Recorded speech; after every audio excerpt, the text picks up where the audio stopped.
दुरूद शरीफ पढ़ें।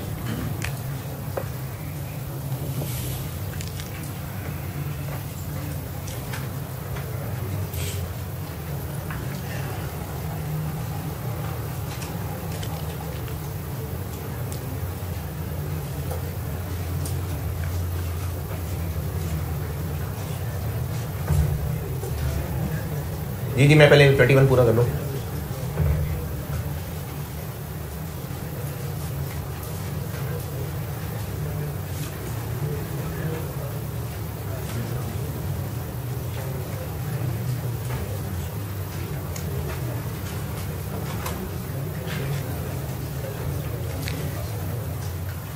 कल बता रहा था कि अगर एक्सचेंज डिफरेंस आ जाए, मॉनेटरी आइटम्स पे एक्सचेंज डिफरेंस आएगा तो P&L को चार्ज होगा। कल बोर्ड पे आखिर में एक सवाल किया था, उस सवाल से रिलेटेड कुछ पूछना है तो पूछें। क्रेडिटर्स को अपडेट किया,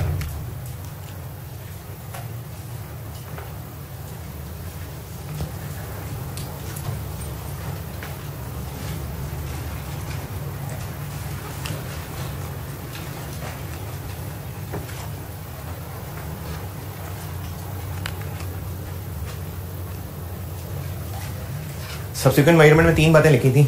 एक था मॉनेटरी आइटम्स को हर साल के एंड पे एक्सचेंज रेट अपडेशन करनी। एक नॉन मॉनेटरी आइटम थी कॉस्ट पे, उनको एक्सचेंज रेट चेंज अपडेट नहीं करना। तो जब अपडेट ही नहीं करना तो उन पे एक्सचेंज डिफरेंस भी नहीं आना। तीसरी चीज़ थी वो नॉन मॉनेटरी आइटम्स जिनको हम कॉस्ट के अलावा और किसी वैल्यू पे लिखते हैं, तो उन पे एक्सचेंज रेट कब अपडेट करना है, जब भी वैल्यूएशन दोबारा होगी। मिसाल के तौर पे एक इन्वेस्टमेंट प्रॉपर्टी 1 जनवरी 20 को परचेज की $50,000 की। इस दिन एक्सचेंज रेट था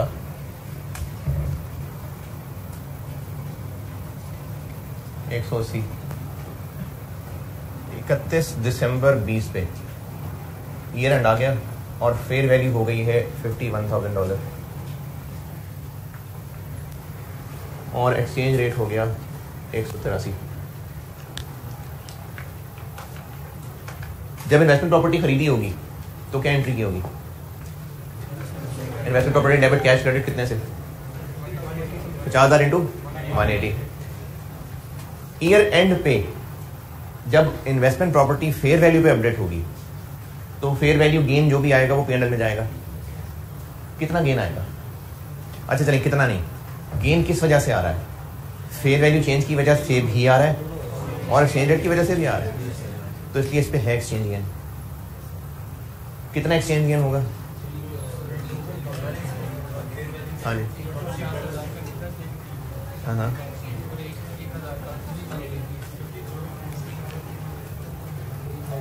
3 रुपए को किससे मल्टीप्लाई करूं? 50,000 से या 51 से? सिर्फ 1 से।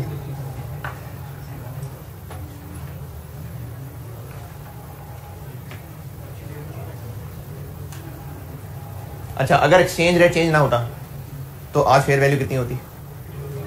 51। तो एक्सचेंज रेट चेंज होने की वजह से क्या फर्क पड़ा? 51 इंटू 3, ये एक्सचेंज गेन है।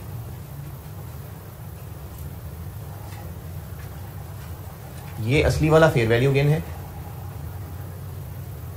और ये एक्सचेंज गेन है। फेयर वैल्यू गेन नहीं, सॉरी, फेयर वैल्यू है और ये एक्सचेंज गेन है। इनिशियली रिकॉर्डेड था इस पे,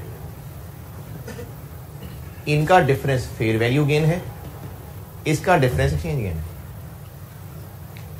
पहले दिन इतने पे रिकॉर्डेड थी, अपडेट होने के बाद, रेट अपडेट होने के बाद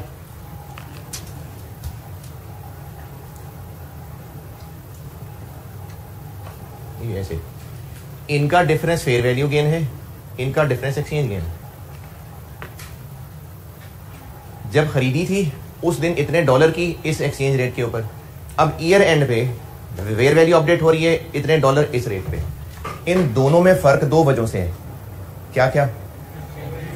फेयर वैल्यू भी चेंज हो गई, एक्सचेंज रेट भी चेंज हो गया, ये टोटल है गेन। लेकिन इतना फेयर वैल्यू चेंज की वजह से, इतना एक्सचेंज गेन की वजह से।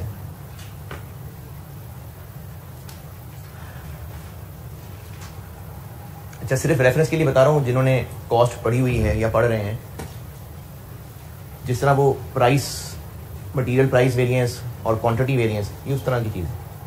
Quantity variance, price variance.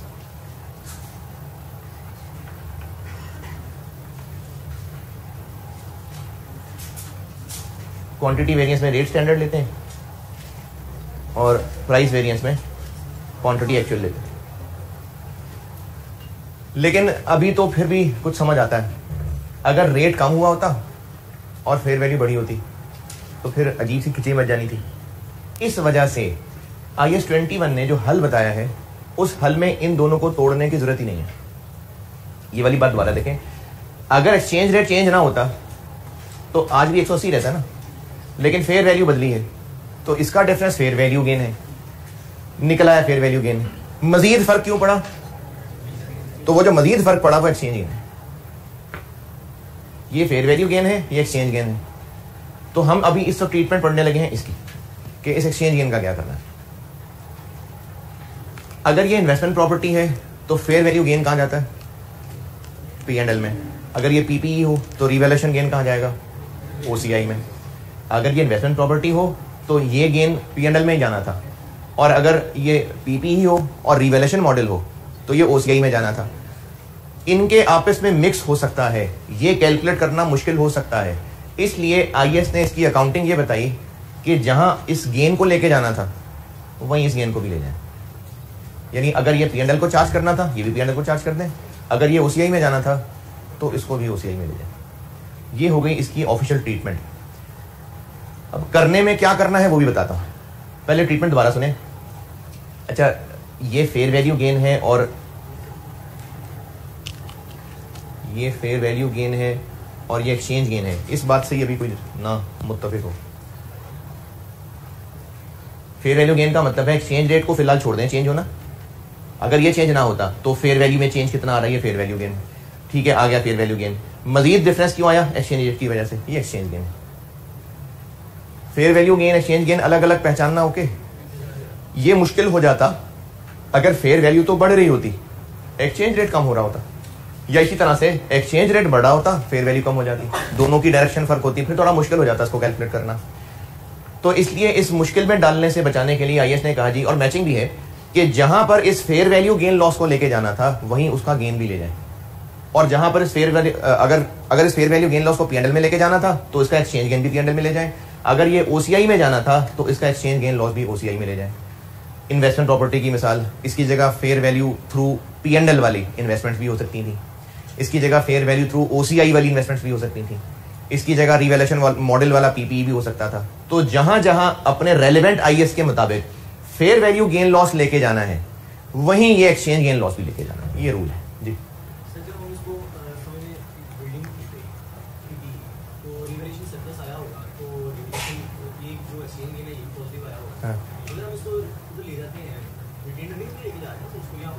नहीं, रिटेन अर्निंग में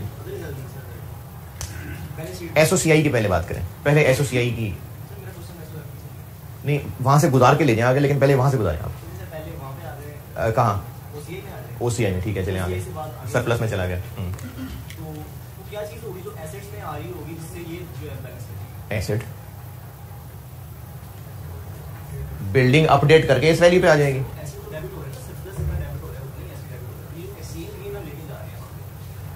asset debit surplus credit, asset debit surplus credit. Asset में टोटल इतना गेन आ रहा है, एसेट पहले दिन इतने पे रिकॉर्डेड है, अब जब उसको दोबारा ईयर एंड पे रुपए में लाना है तो वो इतने से रुपए में लाना है। एसेट इस टोटल अमाउंट से डेबिट हो रहा है, एसेट इस टोटल अमाउंट के गेन से डेबिट हो रहा है, लेकिन उस टोटल को तोड़ा इस तरह से है कि ये फेयर वैल्यू गेन है, ये एक्सचेंज गेन है। एसेट तो टोटल से डेबिट हो रहा है। तो ट्रीटमेंट ये हुआ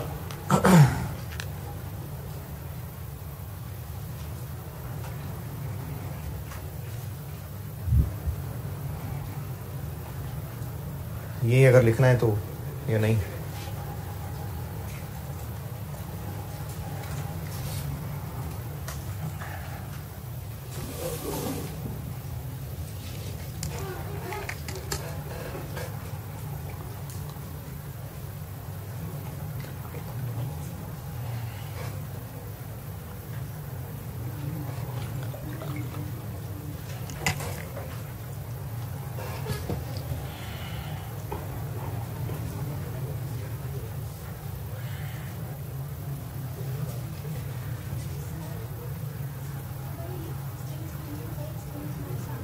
अभी उधर गेन और उधर लॉस हो। अच्छा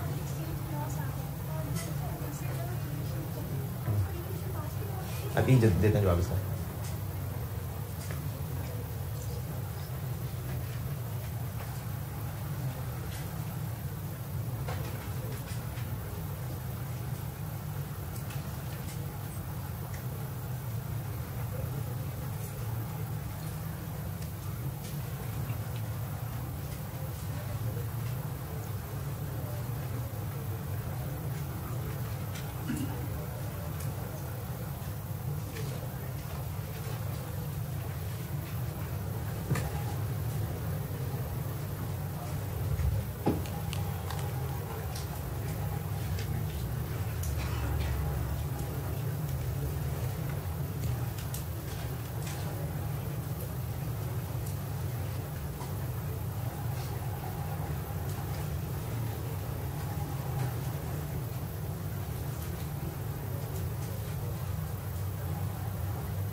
बल्कि होती तो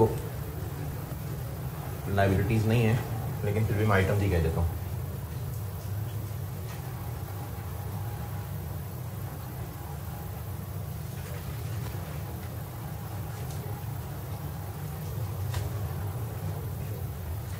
वो आइटम्स जिन पे आने वाला fair value gain loss PNL में जाता है, उनके एक्सचेंज गेन लॉस के साथ क्या होगा, और जिनसे related fair value gain loss उसी में जाता है, उसके साथ क्या होगा।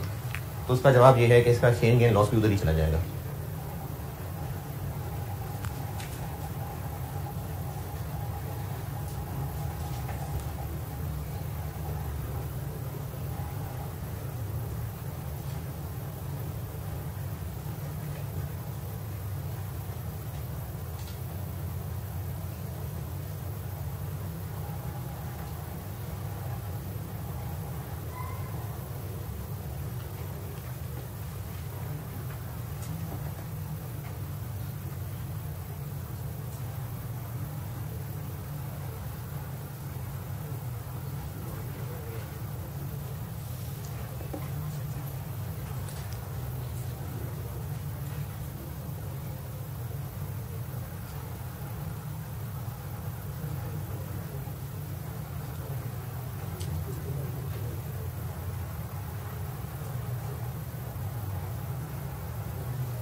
अच्छा ये तो हो गया rule.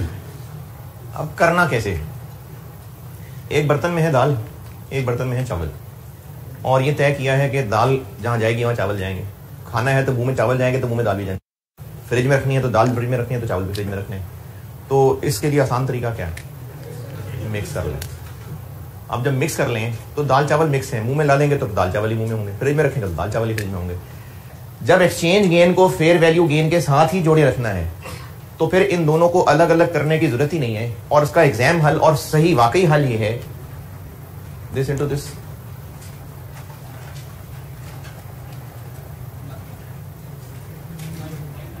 $9 million, this into this,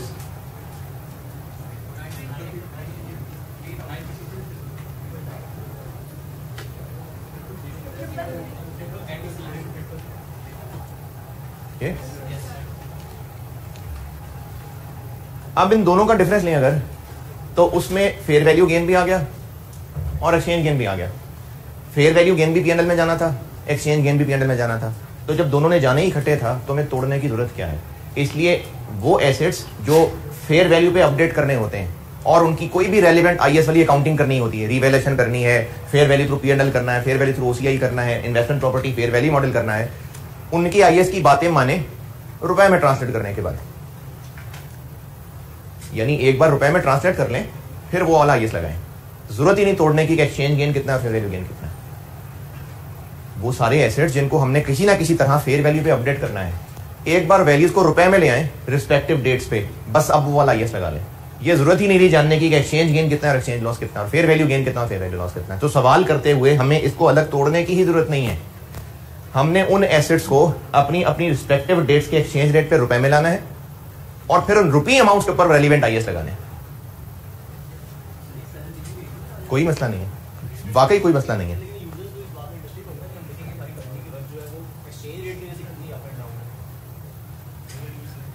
exchange gain के हिसाब से कितनी अप एंड डाउन है। और देखें, ये चीज डिस्क्लोजर में कंपनी चाहे तो बता सकती है, रिक्वायर्ड भी नहीं है डिस्क्लोजर में। ये बात कंपनी बताना चाहे बिल्कुल बता दे, लेकिन ये रिक्वायर्ड तक नहीं है।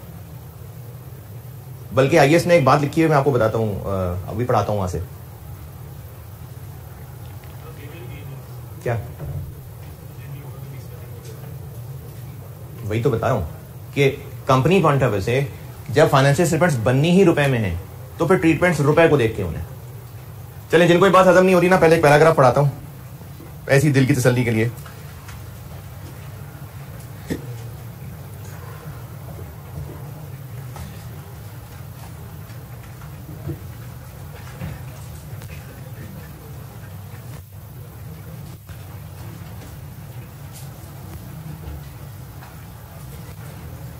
ऐसी दिल की तसल्ली के लिए कह रहा हूं, पढ़ने के लिए अगर पढ़ना चाहें तो 135 पेज पे है।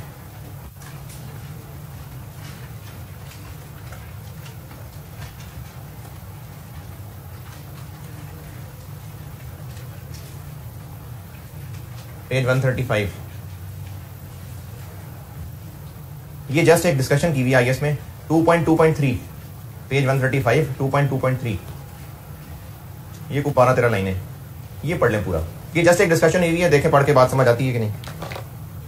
The carrying amount of some items वाली, page 135 2.2.3, the carrying amount of some items determined वाला।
हाँ जी, कुछ समझ नहीं आया।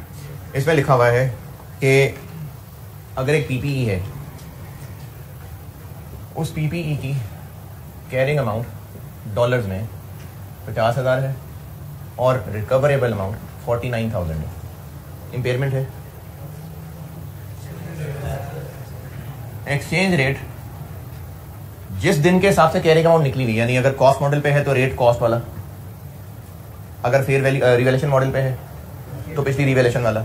चलो कॉस्ट मॉडल पे है, एक्सचेंज रेट 140, जिस दिन रिकवरेबल अमाउंट निकाली उस दिन एक्सचेंज रेट था 150 इंटू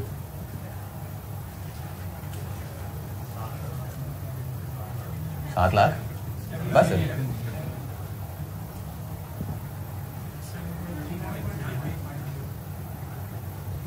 रुपए में देखें तो इंपेयर हुआ है,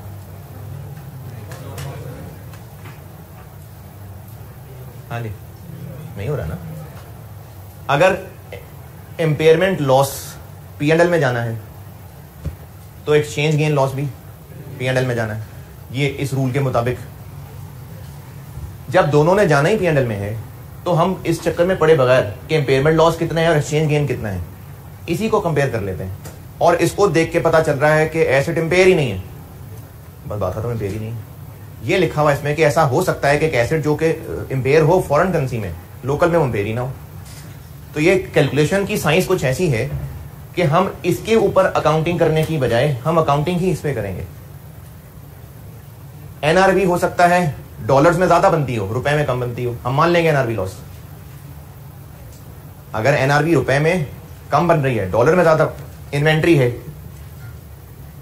उसकी कॉस्ट $500 है, एनआरवी $510 है, एनआरवी राइट डाउन होगी? एनआरवी ज्यादा है, नहीं होगी। लेकिन एक्सचेंज रेट कुछ इस तरह है कि जब इसको खरीदा था तो उस वक्त डॉलर था 120 रुपए का, अब जब एनआरवी ईयर एंड पे निकाल रहे हैं तो डॉलर हो गया 90 रुपए का। चलो डॉलर अगर अजीब लग रहा है तो कोई है करेंसी है 60,000 5945 राइट डाउन होगा? हाँ हो जाएगा। हालांकि एनआरवी लॉस तो था ही नहीं, एनआरवी डाउन तो है ही नहीं, इवन देन इसको एनआरवी राइट डाउन कह देंगे। तो चूंकि जहां पर वैल्यू का गेन लॉस जाना होता है वहीं एक्सचेंज गेन लॉस भी जाना होता है, तो जब दोनों ने जाना ही इकट्ठे हैं तो दाल चावल खा लेते हैं। जब दाल भी उतनी खानी है, चावल भी उतने खाने हैं, तो मुश्किल में क्यों डाले? एक चमचे में दाल है, एक में क्यों करना है? दाल चावल बनाए और खा लें। तो इसलिए आईएस का रूल इफेक्टिवली अप्लाई हो जाएगा जादू से ऑटोमेटिकली जब हम रुपी फिगर्स के निकालने के बाद बाकी आईएस लगाने लगेंगे। ये एग्जाम का सोल्यूशन है, रूल यही है। ये रूल याद रखना, एमसीक्यू में टेस्ट हो सकता है, लेकिन सवाल करने में क्या है? सवाल करने में यह है कि हम एसेट्स को वैल्यू जिस दिन की भी है रुपी फिगर बनाएंगे, फिर रेलिवेंट आईएस लगाएंगे। ये है इस दरख्त की प्रैक्टिकल शक्ल कि आपने रुपी फिगर बना लेनी है पहले, उसके बाद अपने अपने रेलिवेंट आईएस के मुताबिक वैल्यू गेन लॉस रिकॉर्ड करना है। जी रुपए के, हाँ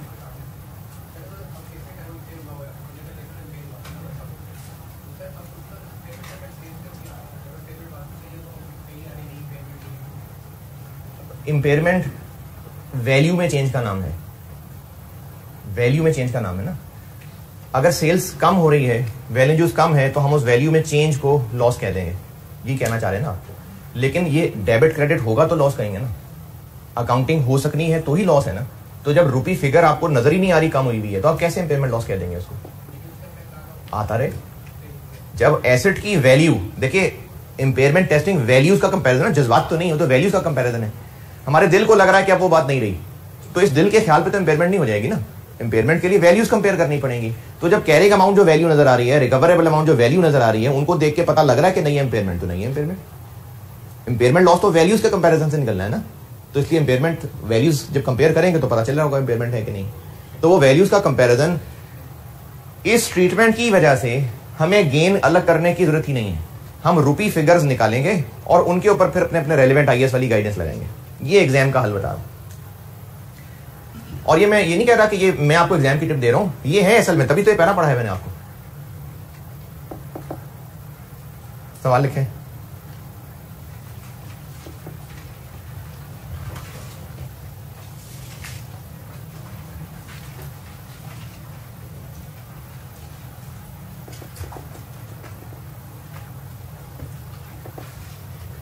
On 1st July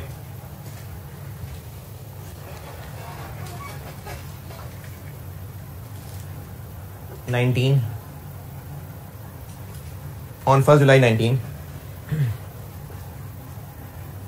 an office building was purchased.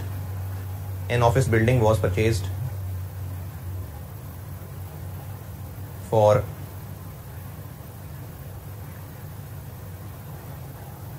$100,000, $1,00,000.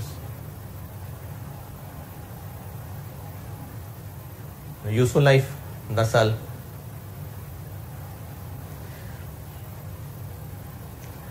Accounting year जनवरी से दिसंबर।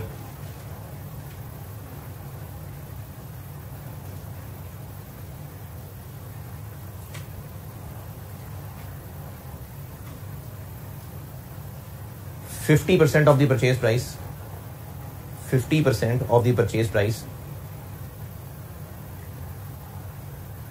was paid at the time of purchase,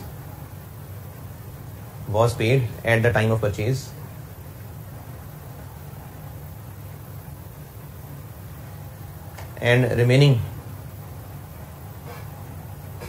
amount was paid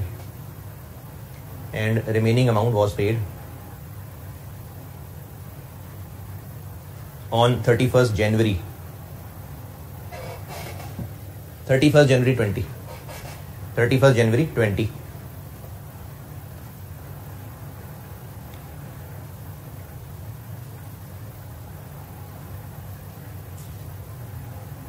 Building was revalued as follows.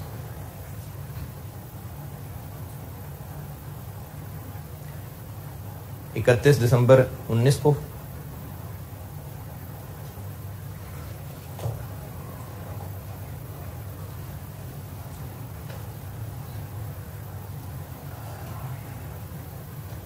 $98,500 $98,500 और 31 दिसंबर 20 को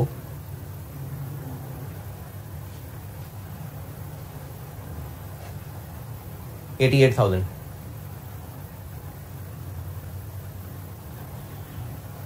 एक्सचेंज रेट्स बस revaluation बस एक्सचेंज रेट्स हैं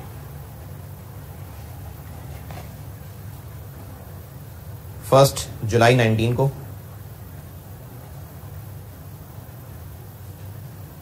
रुपीज 140 पर dollar 140 31 दिसंबर 19 को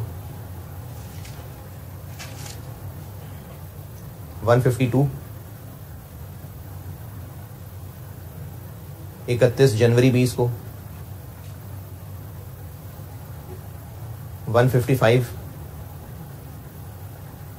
और 31 दिसंबर 20 को 158। चले मुझसे रिक्वायर्ड है सारी जनरल एंट्रीज।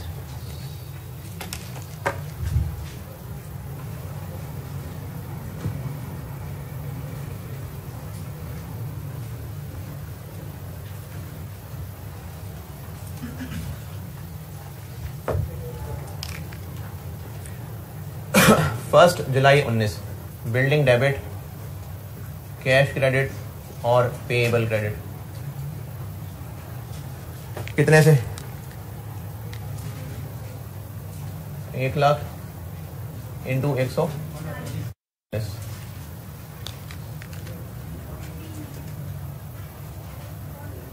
14 मिलियन। आधा पे कर दिया और आधा पेएबल बन गया।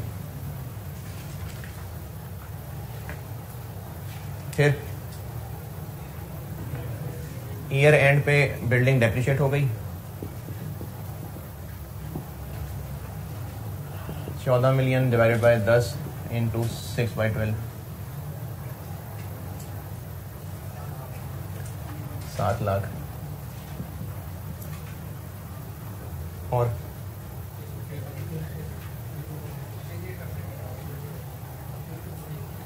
Payable monetary item exchange rate update होगा।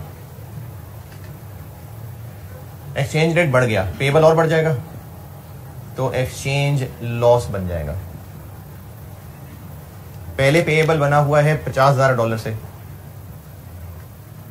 140 रुपए पे, अब कहां तक पहुंच गया तो 12 रुपए का लॉस आ गया। मॉनेटरी आइटम है ना, अपडेट करना है। कितना 6 लाख।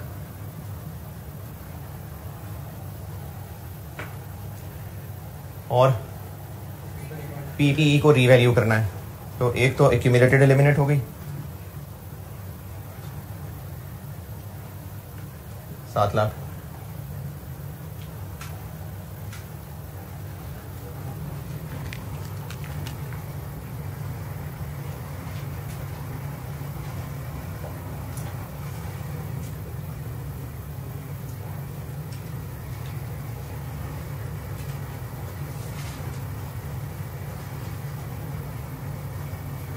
31 दिसंबर 19 डेप्रीसिएशन 7 लाख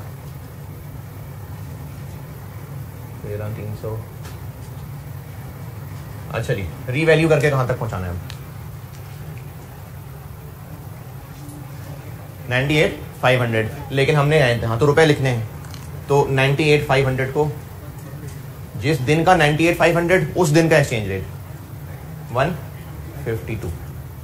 ये कल पड़ी थी बात सब्सिक्वेंट मेजरमेंट के, जिस दिन की फेयर वैल्यू उस दिन का एक्सचेंज रेट 972। और आज क्या पड़ा? इसमें जो डिफरेंस है वो रिवैल्यूएशन गेन भी होगा, एक्सचेंज गेन भी होगा, और रिवैल्यूएशन गेन भी चूंकि ओसीआई में जाना है और एक्सचेंज गेन भी वहीं जाना है, तो अलग अलग करने की जरूरत ही नहीं है। आप बस रुपी फिगर निकाल लें, फिर रेलेवेंट वाला आईएस लगा लें, तो अब यहां से रिवैल्यूएशन गेन आ जाएगा 16 और ये सरप्लस में चला जाएगा। अच्छा, बेशक ऐसा ही क्यों ना हो रहा हो, वैसे तो मेरा ख्याल में नहीं हो रहा, मैंने गौर नहीं किया वैसे, लेकिन बेशक ऐसा ही क्यों ना हो रहा होता कि रिवैल्यूएशन के एतबार से वैल्यू डाउन हो रही होती। करके देखते हैं, 1 लाख वाली बिल्डिंग कितनी रह गई होती?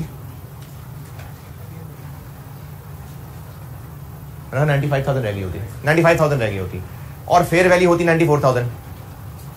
तो बजाहिर डॉलर में रिवैल्यूएशन लॉस बन रहा है, लेकिन रुपए में हो सकता है फिर भी गेन आ जाता, तो हम उसको फिर भी सरप्लस में ही लेके जाते। ये है इस ट्रीटमेंट का एंड रिजल्ट, कि जहां पर इसका रिवैल्यूएशन गेन लॉस जाना था, एक्सचेंज गेन लॉस भी चूंकि वहीं जाना था, तो क्यों ना हम ये काम रुपए में ट्रांसलेट करके ही कर लें। ये है जो मैंने पैराग्राफ पढ़ाया था कि फंक्शनल करेंसी के अंदर उलट भी हो सकता है, फॉरेन में लग रहा होगा लॉस है, फंक्शनल में लग रहा होगा नहीं लॉस नहीं। तो इसलिए हमने सिंपली इतना करना है कि जिस दिन की वैल्यू उस दिन का रेट पे पहले एक बार रुपए में ले आए, एक बार रुपए में ले आए, बस फिर जो पुराना आईएस कहता है वो मान लें। तो अब हमें आईएस 16 से नजर आ रहा है कि रिवैल्यूएशन गेन है, हमें जरूरत ही नहीं तोड़ने की कि इसमें कितना वैल्यू चेंज है और कितना एक्सचेंज गेन है, जरूरत ही नहीं, हमने रुपए में लाने के बाद ही आईएस 16 लगाना है।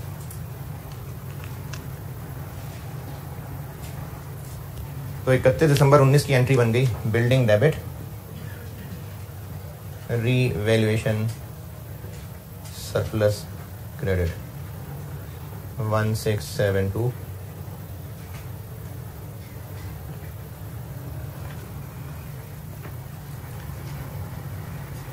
इकतीस दिसंबर 20।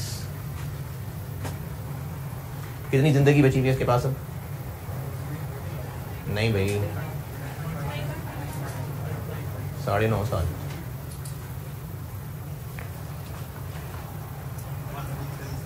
वन 576।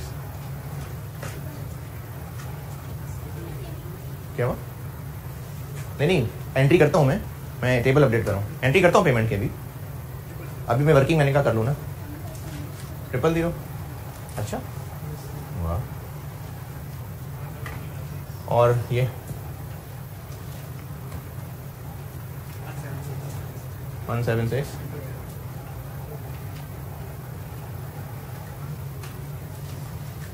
13396 1496। फिर हो गई रिवैल्यूएशन,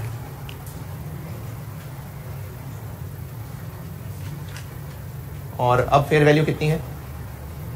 88,000 और एक्सचेंज रेट 158।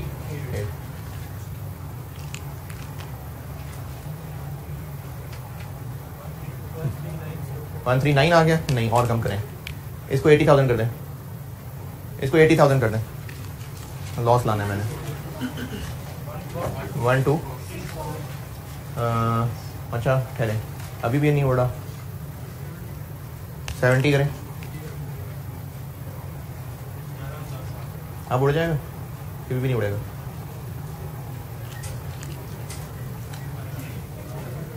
ग्यारह 06 0 0। कितना डाउन है? 2336। चलो ठीक है, उड़ गया, सरप्लस गया और P&L आ गया 840। तो बस इसमें बताने का मकसद ये था कि एक्सचेंज गेन लॉस को जरूरत ही नहीं इन एसेट्स को अलग करने की, एक बार रुपए में ले आए, उसके बाद रिस्पेक्टिव IS लगा लें।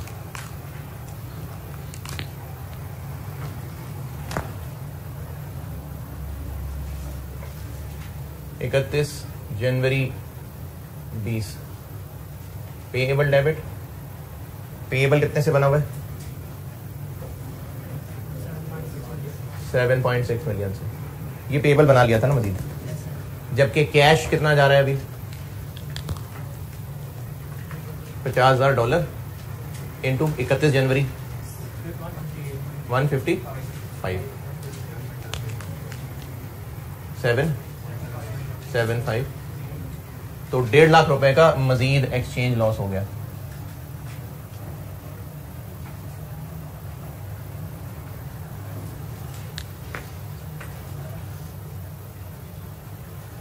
और यहां से आए 16 वाली एंट्रीज।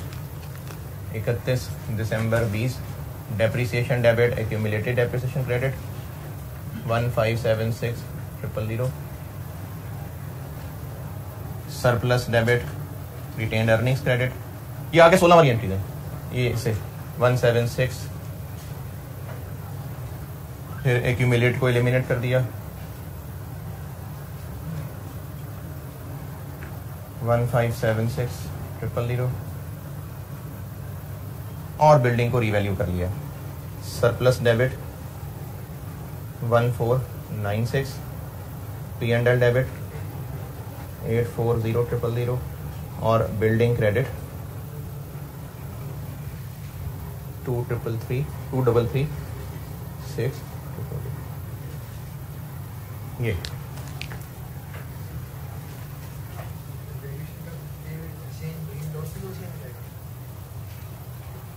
रिवैल्यूएशन का, हाँ वो हम अलग कर ही नहीं रहे ना। हाँ ना, यही तो बताया कि जिस एसेट के ऊपर एक्सचेंज गेन लॉस आ रहा है, उस एसेट का अगर फेयर वैल्यू गेन लॉस हो तो वो IS के मुताबिक कहाँ जाता है? अगर वो OCI में जाता है तो उसका एक्सचेंज गेन लॉस भी OCI में जाएगा। अगर उस एसेट का exchange gain fair value gain loss P&L में जाता है तो उसका एक्सचेंज गेन लॉस भी P&L में जाएगा।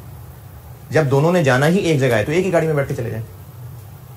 तो इसलिए हमें तोड़ने की जरूरत ही नहीं है कि एक्सचेंज गेन कितना है, लॉस कितना है। हम रुपी फिगर में ले आए और बस फिर उसका रिस्पेक्टिव IS लगा दें।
जी बताइए सवाल में कोई मसला? चलें, एक बोर्ड पे कर दिया, एक ऐसा करें ज़बानी देख दें। अब होमवर्क दूंगा तो फिर बात आई गई हो जाएगी। ज़बानी देख दें, पेज 139 क्वेश्चन 3 रिवैल्यूएशन का कर लिया ना, question 4 sorry question 4 page 139 question 4। ये मैंने रिवैल्यूएशन का ही एक प्रैक्टिस क्वेश्चन बनाया हुआ है। सवाल पढ़ के सोल्यूशन ज़बानी देख लें, काफ़ी। रिवैल्यूएशन कर करके आप इतने चीते हो चुके हैं कि आपके लिए मसला ही नहीं रिवैल्यूएशन। पेज 139 क्वेश्चन नंबर 4 सवाल पढ़ें और टाइम नहीं है सॉल्व करने का, आप बस सोल्यूशन देख लें। हाँ, कैलकुलेटर के ऊपर खुद जरूर फिगर्स कैलकुलेट कर लीजिएगा, लेकिन बस सोल्यूशन देखते हैं। पेज 139 क्वेश्चन नंबर 4, ये मैंने रिवैल्यूएशन की प्रैक्टिस के लिए एक और बनाया है।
कैलकुलेटर पे कैलकुलेशन जरूर चेक कर लेना यार, ताकि कैलकुलेशन की तो कम से कम आपकी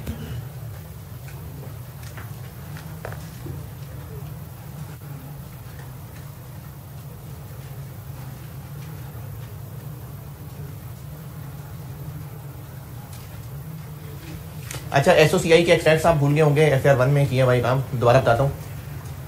revaluation model, extracts of SOCI, ये जो रिवैल्यूएशन वाली लाइन लिखी हुई है ना, इसके सामने जो सरप्लस कॉलम में फिगर लिख रहे होते हैं, ये ओसीआई में लिखने वाली फिगर होती है, और जो यहां फिगर लिख रहे होते हैं ओसीआई से ऊपर लिखने वाली फिगर होती है। एक्सट्रैक्ट्स ऑफ एसओसीआई से क्या मुराद है, बीच में किए हमने FR2 के अंदर। एक्सट्रैक्ट्स ऑफ एसओसीआई का तरीका ये होता है कि हेडिंग दी एक्सट्रैक्ट्स, लीजेस में भी किए, IFRS 9 में किए, इनकम एक्सपेंसेस लिस्ट डाउन करते जाए, ओसीआई की हेडिंग दें और ओसीआई लिस्ट डाउन कर दें।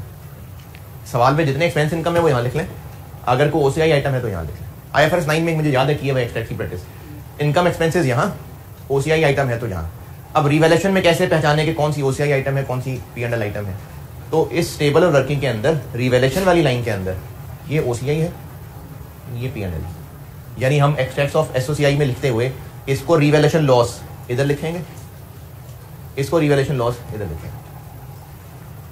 ये वाली लाइन लिखते हुए इसको रिवैल्यूएशन गेन यहां लिखेंगे, इसको रिवैल्यूएशन गेन यहां लिखेंगे। रिवैल्यूएशन मॉडल के लिए एक्सट्रैक्ट्स बनाते हुए जो हम टेबुलर वर्किंग कर रहे होते हैं, रिवैल्यूएशन वाली लाइन से मिलेगी फिगर कि कितना P&L में लिखना है, कितना ओसीआई में लिखना है। ओसीआई में क्या लिखना है, ये जो सरप्लस कॉलम में लिखा हुआ है, और P&L में क्या लिखना है, ये जो यहां लिखा हुआ है।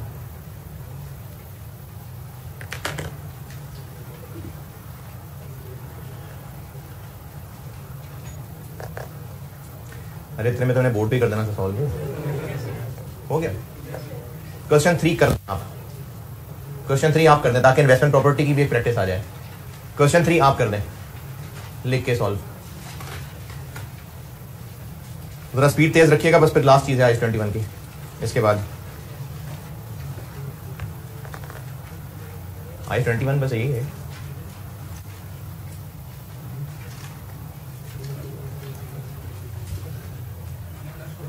हैं?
एक्सचेंज रेट बढ़ जाए फिर भी फेयर वैल्यू गेन लॉस, हमने रुपए में लाना है ईयर एंड के ऊपर, और फिर उसके बाद रिस्पेक्टिव IS लगाना है।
ब्रैकेट में कर दूं।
हाँ जी डन।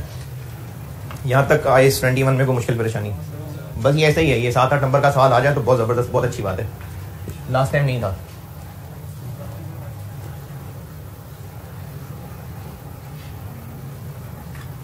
IAS 21 तो हो गया ख़त्म। एक इस टॉपिक से रिलेटेड ना एक इफ्रिक है, ऑफिशियली वो सिलेबस में नहीं है लेकिन एग्जाम में टेस्ट हो चुका, और टेस्ट करने की लॉजिक ये हो सकती है कि वो सवाल IAS 21 के नॉलेज पे भी स्टूडेंट सॉल्व तो कर ही सकता था, तो इसलिए मैं आपको वो इफेक्ट पढ़ा रहा हूँ। एक ट्रांजिशन के ऊपर बना हुआ इनफैक्ट।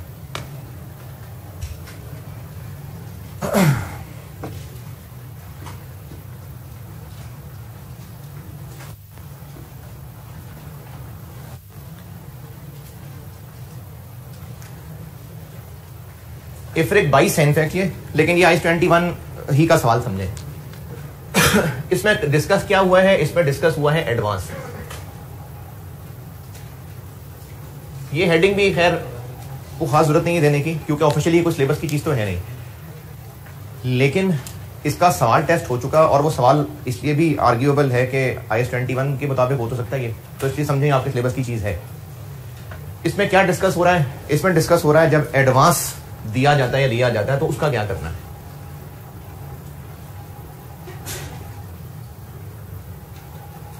सवाल से सिखाता हूं, सवाल से सिखाता हूं।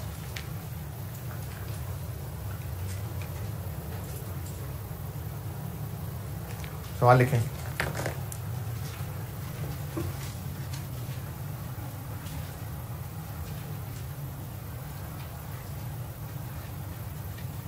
On 1st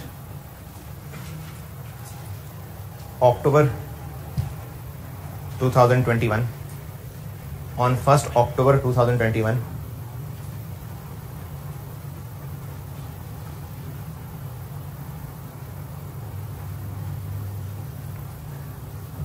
a purchase order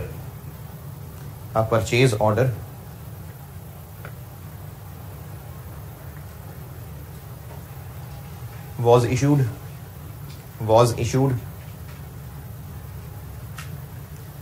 for purchase of a plant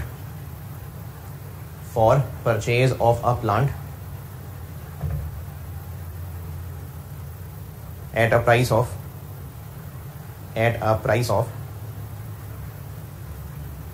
$80,000 $80,000।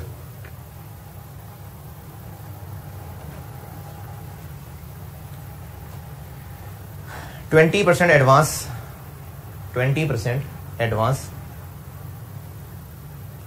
was paid along with purchase order. 20% advance was paid along with purchase order.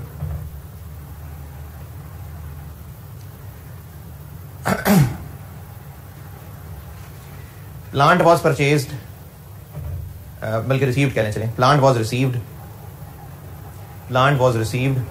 On 30th November.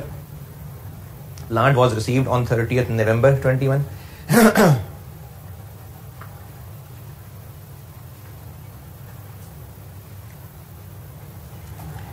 Balance payment was made.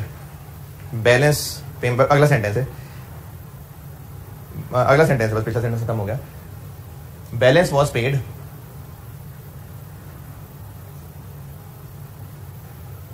on 31st January 22. 31st January 22. Plant की useful life 10 साल है. Plant की useful life 10 साल.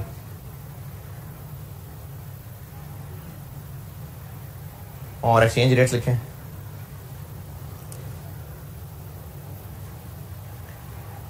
First October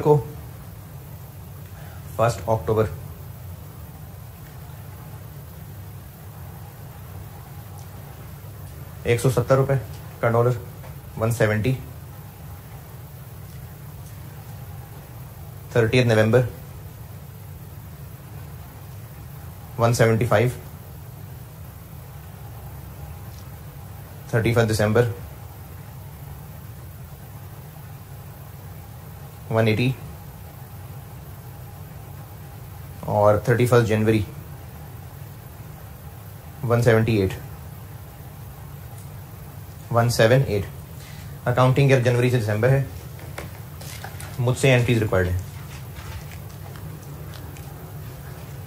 1 अक्टूबर को क्या होगा? 1 अक्टूबर advance पे होगा. Advance to supplier debit.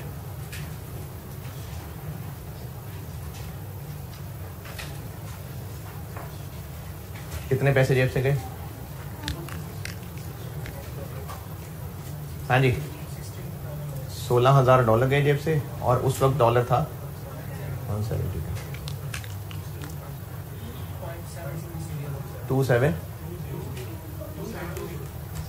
272000.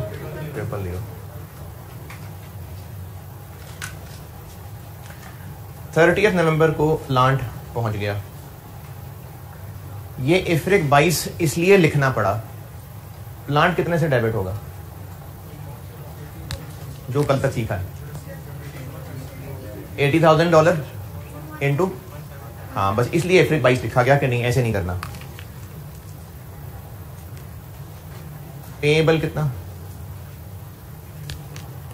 Payable 64,175.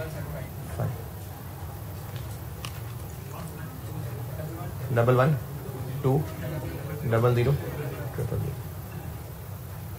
Credit क्या करूं? और एडवांस, क्योंकि एडवांस दिया हुआ था ना, अब प्लांट आ गया तो एडवांस क्रेडिट.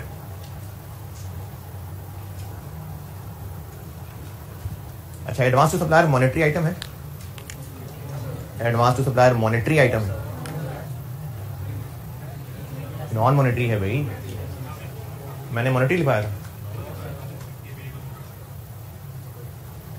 मैंने एग्जांपल्स लिखाई हैं मॉनेटरी नॉन मॉनेटरी की. उनमें कहीं एडवांस था? एडवांस का वर्ड ही नहीं बोला कहीं मैंने. नहीं बोला. चले आप बताएं. Advance to supplier monetary, non monetary है. एडवांस हमारा एसेट है क्योंकि कल को पैसे वापस मिलने हैं. नहीं, तो एडवांस नॉन मॉनेटरी होता है.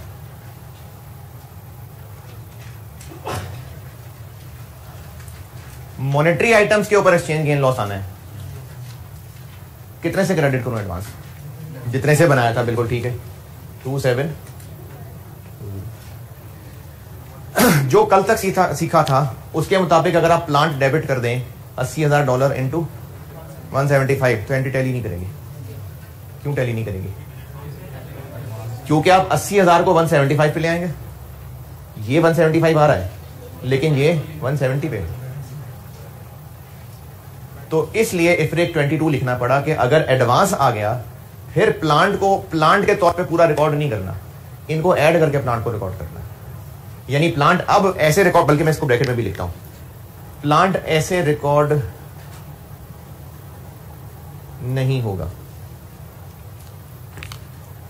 अगर एडवांस आ गया, कल तक हमने सीखा था कि प्लांट जिस दिन डेबिट होना बनता है उस दिन के रेट पे डेबिट होगा, ठीक है कल तक बात, लेकिन अब तो ये एंट्री आउट कर देगा ये वाला काम। इसलिए IFRIC 22 लिखना पड़ा कि अगर एडवांस इन्वॉल्व हो गया तो फिर प्लांट को ऐसे नहीं निकालना, फिर आपने प्लांट इन दोनों को ऐड करना। 1390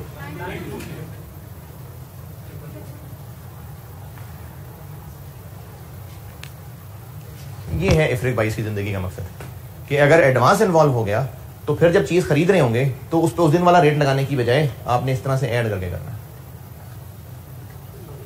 लॉजिक ये है कि अगर आपने इस तरह निकाल लिया तो एंट्री टैली नहीं होगी ना, नहीं बता रहा हूं ना, एंट्री टैली नहीं होगी। क्यों टैली नहीं होगी? एक्सचेंज डिफरेंस आ जाएगा। तो वो जो एक्सचेंज डिफरेंस आएगा वो किसके ऊपर एक्सचेंज डिफरेंस आया होगा? एडवांस के ऊपर आ गया होगा, हालांकि एडवांस तो मॉनेटरी आइटम ही नहीं है। तो IAS 21 तो नहीं कह रहा कि इस पर एक्सचेंज डिफरेंस लाना है, तो इसलिए IAS 21 के हुक्मों में ही तदाद आ जाना है। तदाद तो इनफैक्ट आ गया, तदाद आ गया ना कि प्लांट को इस पर डेबिट करना था, एडवांस को अपडेट नहीं करना था।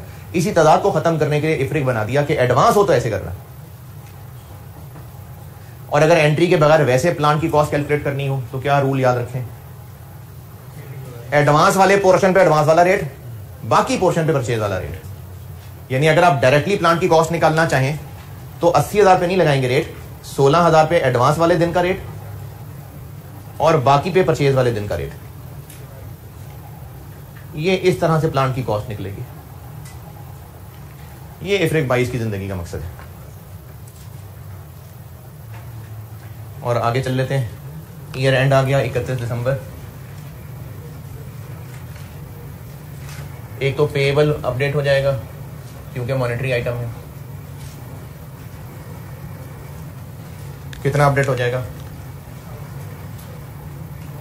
$64,000। 175 से कहां तक पहुंचाना है? तो ₹5 का नुकसान, 3,20,000। प्लांट डेप्रिशिएट कर लें,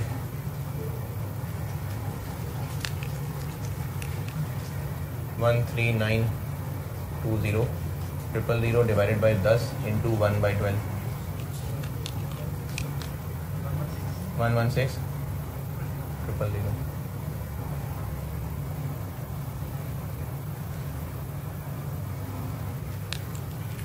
और फिर फाइनली 31 जनवरी को पेएबल को डेबिट। पेएबल कितने पे रिकॉर्ड बन चुका हुआ है? 180 पे आ चुका हुआ है। पेएबल को हम 180 पे ला चुके हुए हैं।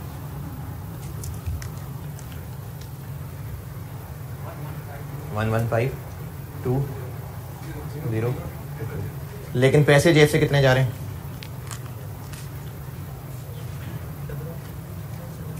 $178,11392। तो एक्सचेंज गेन आ गया 128।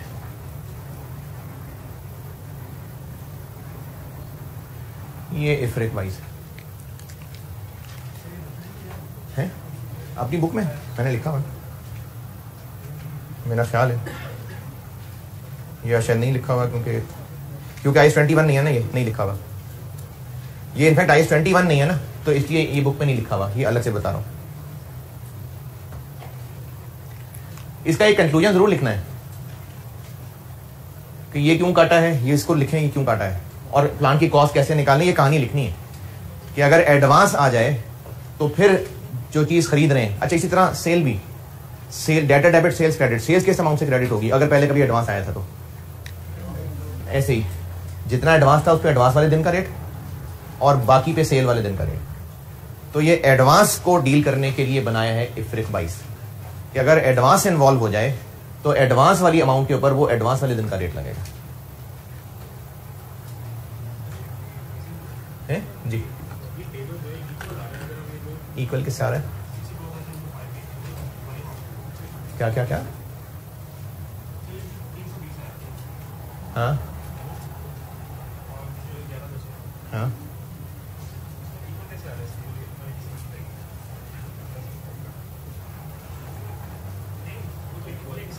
हाँ। अच्छा, 5 कैसे निकला था? कैसे निकला था 5? कैसे निकला था? किसका डिफरेंस था? किन किन डेज का डिफरेंस था? हाँ, तो 180 का डिफरेंस हमने एडजस्ट कर लिया तो कैरेक्टर 180 पे आ गया ना।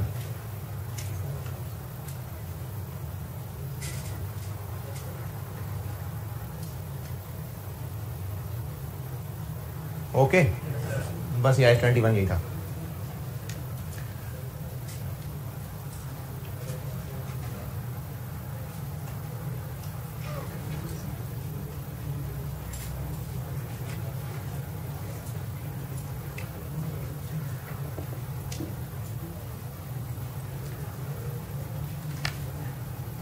अच्छा, अब मंडे को मैं ये इसका वो एक IFRS 8 और करा दूंगा, वो एक क्लास की बात है वो। और ये जो कंसोलिडेशन की एक्सेप्शनल वाली बात रहती है,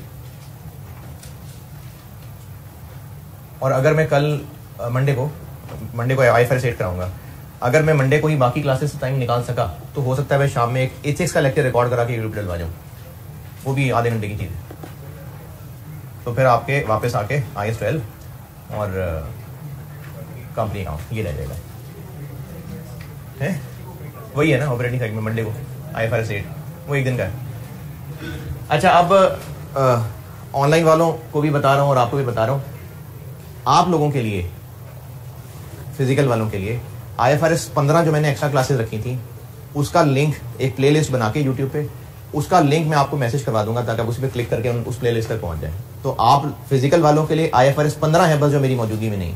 बाकी वापस आके आपके कोर्स में IFRS 15 रहता है, जिन्होंने क्लास नहीं ली हुई वो यूट्यूब पे है, जिन्होंने पढ़ लिया हुआ है ठीक है, IFRS 15 हो गया है।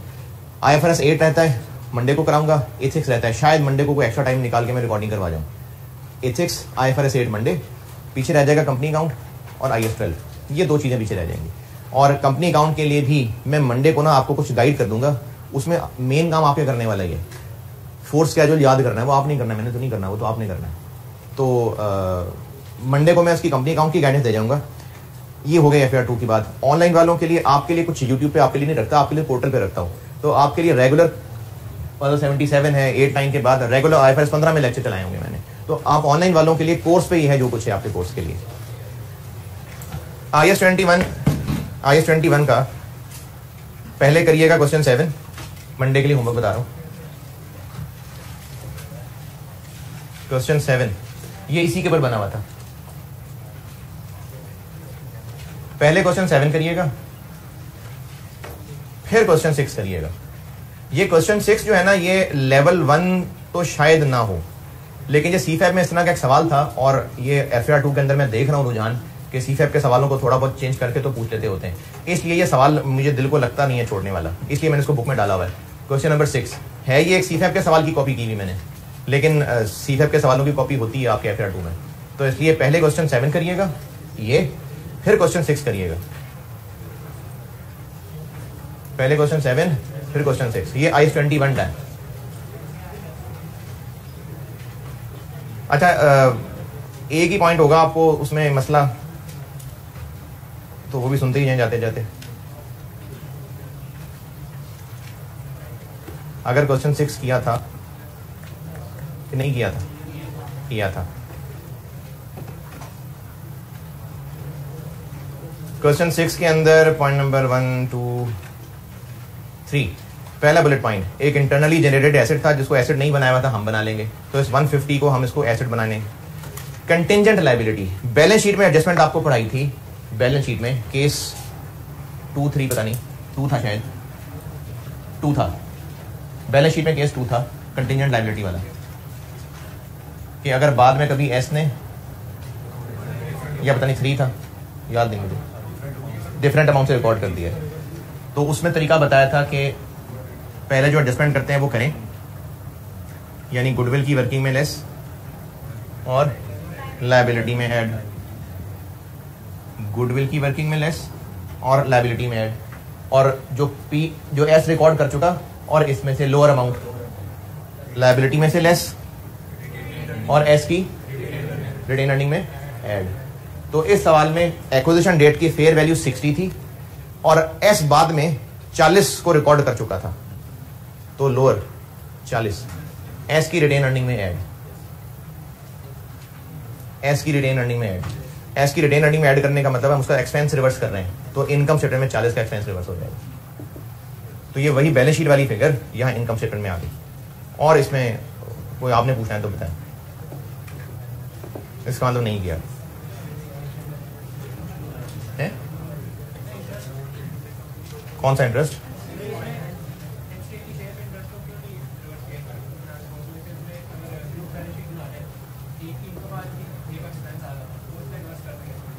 ग्रुप बैलेंस शीट में कब किया? अच्छा, एनसीआई में से सेल क्यों नहीं लेस की? इंटर कंपनी सेल एलिमिनेट कर रहे होते तो वो भी एनसीआई में इसके पैटर्न से लेस करते हैं। एक की सेल दूसरे की परचेज है तो सेल भी रिवर्स करते हैं? नहीं। मैनेजमेंट सर्विसेज एक की अदर इनकम से निकालते हैं, दूसरे के एक्सपेंस से निकालते हैं, वो भी एनसीआई की वर्किंग में करते हैं? नहीं करते। अच्छा, सवाल मैंने ये सवाल है बाकियों के जहन में भी हो सकता है, मैंने पहले भी शायद जिक्र किया था। इनकम स्टेटमेंट में एलिमिनेट सेल में से लेस, कॉस्ट ऑफ सेल में से लेस। एक का इंटरेस्ट एक्सपेंस है, दूसरे की इंटरेस्ट इनकम है, इंटरेस्ट इनकम से लेस, इंटरेस्ट एक्सपेंस से लेस। मैनेजमेंट सर्विसेज एक की इनकम है, दूसरे का एक्सपेंस है, इनकम से लेस, एक्सपेंस से लेस। एनसीआई में इसका क्यों कुछ नहीं कर रहे होते एनसीआई की वर्किंग में? क्योंकि ओवरऑल प्रॉफिट पे फर्क नहीं पड़ रहा होता। सेम अमाउंट इनकम से निकाल दी, सेम अमाउंट एक्सपेंस से निकाल दिया। जब ग्रुप के प्रॉफिट पे ही फर्क नहीं पड़ रहा तो उस प्रॉफिट के हिस्से पे फर्क क्यों पड़े? इसलिए ये जो इंटर कंपनी इनकम एक्सपेंस उड़ाना होता है, इसको हम एनसीआई की वर्किंग में नहीं प्लस माइनस कर रहे होते, तो इसीलिए इंटरेस्ट इनकम को भी प्लस माइनस नहीं किया। चले ठीक है जी, अल्लाह हाफिज।